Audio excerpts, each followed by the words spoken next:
کہہ رہے ہیں خلافت کی خلافت تو میرے آقا علیہ الصلوۃ والسلام نے مصلی پر کھڑا کیا.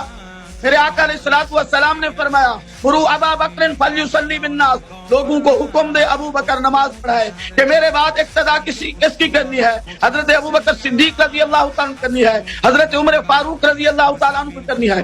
آپ کے اپنے مذہب میں اس کی خلافت پہ دلیل تو کوئی نہیں، اگر ہوتی تو آپ ذکر کرتے ہیں. آپ نے اتنا بولا کہ اس کو بولا کہ تم نماز پڑھا. اور بھائی نماز پڑھانے سے کوئی خلیفہ وقت بن جاتا ہے؟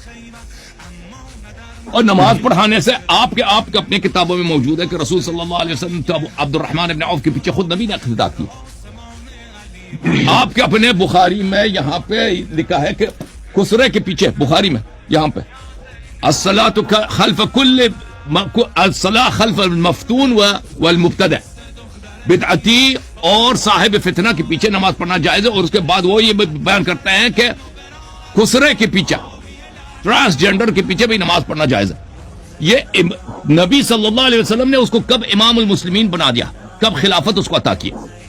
ٹھیک ہے نا، یہ تو نہیں بتایا. اور آپ کے اپنے بخاری میں کہ رسول صلی اللہ علیہ وسلم نے اس کو عزل بھی کیا. اور آپ کے اپنے فرقے کا اجماع بھی ہے، اگر چاہے میں آپ کو دکھا دوں کہ اس کی خلافت پہ کوئی نص نہیں ہے، ابو بکر کی خلافت پہ کوئی نص نہیں.